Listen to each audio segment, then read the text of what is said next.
Voters casting their ballot in the 1858 Illinois Senate race didn't have to wonder where the two candidates stood on major issues. That's because Abraham Lincoln and Stephen Douglas held a series of long, in-depth debates in 7 of Illinois' then 9 congressional districts.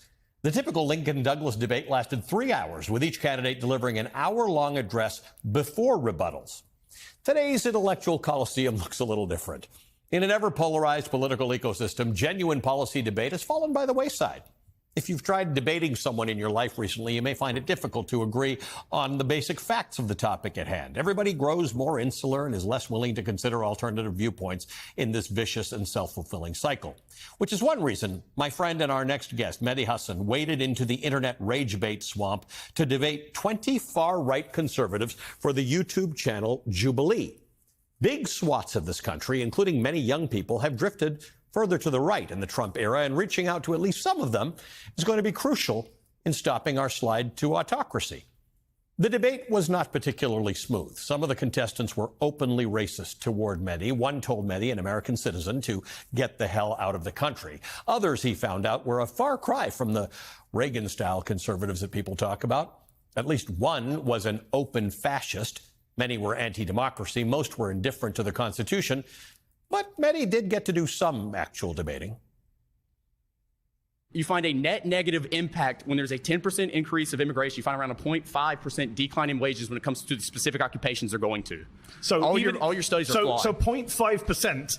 Weigh that up against what I just mentioned from the Congressional Budget Office, which is a massive boost in GDP per head, which you're not counting for, massive increase in tax revenue, immigrants actually funding the deficits and debts by paying way more in taxes proportionately. There's a man named Daniel Rodriguez. He got 12 years in prison for taking a stun gun and tasing a police officer in the neck and giving him a heart attack. The judge said he was a one-man army of hate. Donald Trump pardoned him. Does that not make Trump pro-criminal? He's letting violent criminals out of prison. I would say no, it doesn't make him pro-criminal. You're okay with that? I did not say that. I said that one pardon against somebody. It was 1,600 pardons. The precedent of the last 100 years, wherein the country has been completely different from its founding, should not overrule the original intent of the people who wrote the document that you and I are both citing. Okay. Which means, but I'm not locked into what the people who wrote that. We've had amendments to the Constitution. You know that, right? I understand that. Okay. And this is our fundamental disagreement. Is that I don't believe. You think you can read the minds of people in the 1770s? That's not true. And I'm stuck. I just believe this country ought to be more like the country we originally had. This country ought to be more like the country we originally had. Mehdi made some inroads, but this type of debate does have its limits. After one debater, Connor, identified as a fascist and said that former Spanish dictator Francisco Franco was a model leader, Mehdi refused to engage with him. I'm going to get in power, and I'm going to frankly punish you when you try to leverage power against me. Just that simple.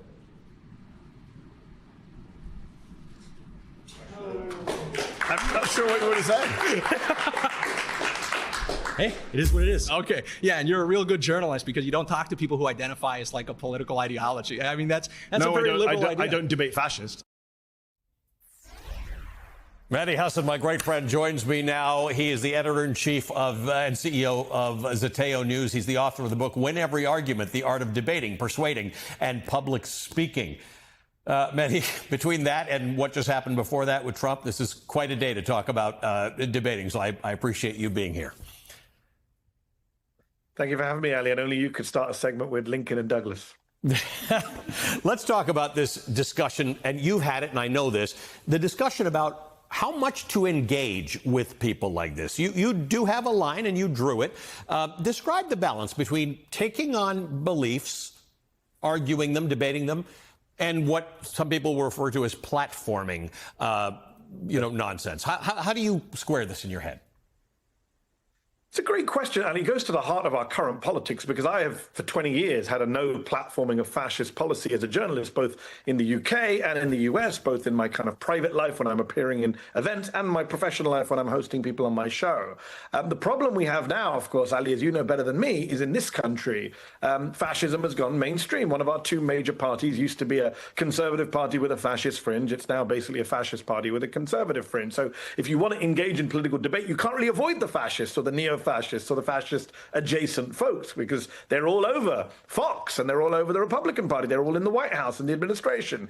They're all pundits on air. So that becomes very tricky. Now, in this debate, I went in eyes wide open knowing that these folks were going to be extreme. I mean, who describes themselves as a far-right conservative? When Jubilee told me, we're going to call it you versus 20 far-right conservatives, I said, you're going to really find people who call themselves far-right conservatives? Okay, fine.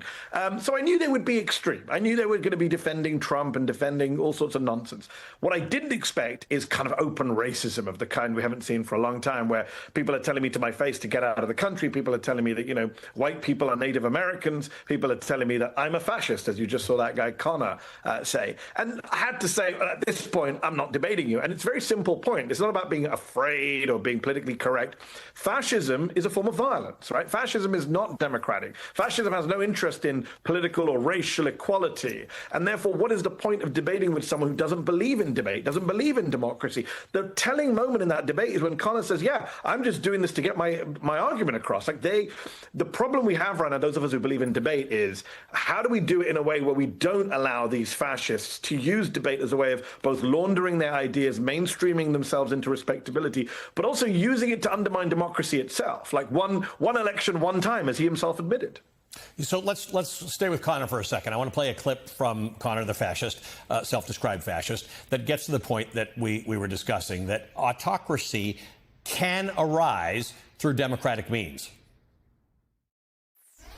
The reason we have free speech now is because we want to be openly talking about our opinions so we can get the state that we want.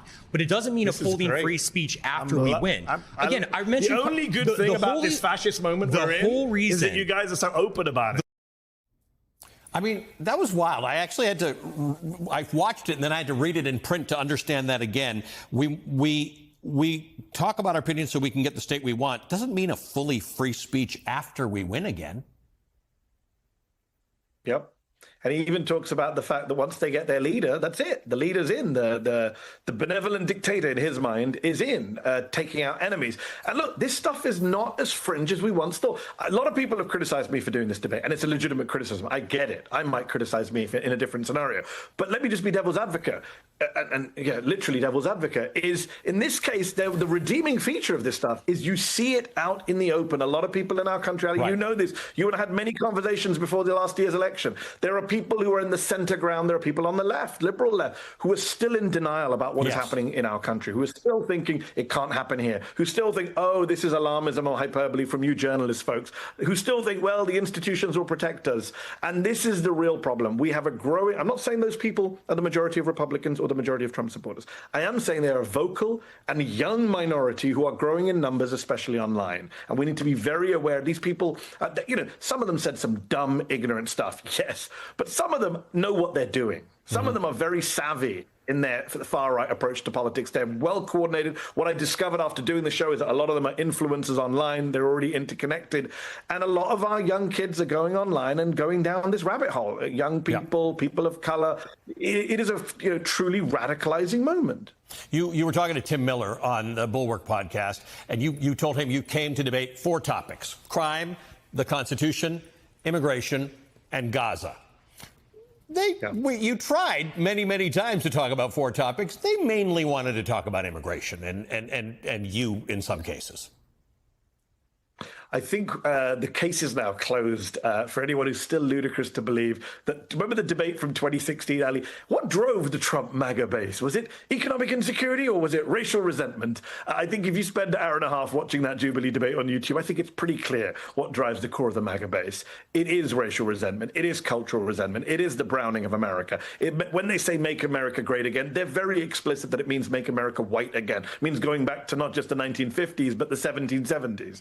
And this is very, very clear from these people. And the obsession with immigration. By the way, on Gaza, here's something interesting and scary. I'm someone who, as you know, is very critical of Israel's behavior and war crimes in Gaza. And I'm critical of Israel because I support equal human dignity and I support the rights of any people to be free, including the Palestinians.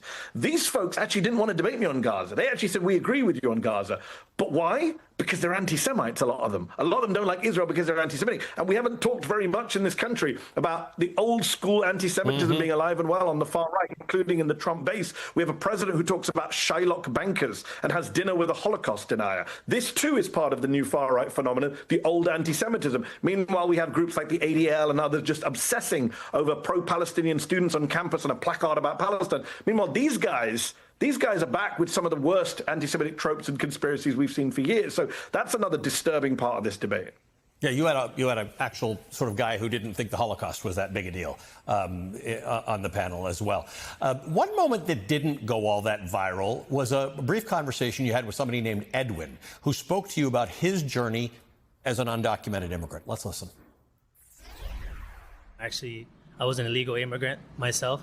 I came here when I was 10. I'm what you would call a legal alien now. I didn't have any say on my parents' choices. Yes. Do I think that they were well-meaning by wanting to bring me over for a better future? Absolutely. I believe that. Immigration is it's an interesting issue because I do agree with you that Good to hear. everyone is an immigrant in the sense like.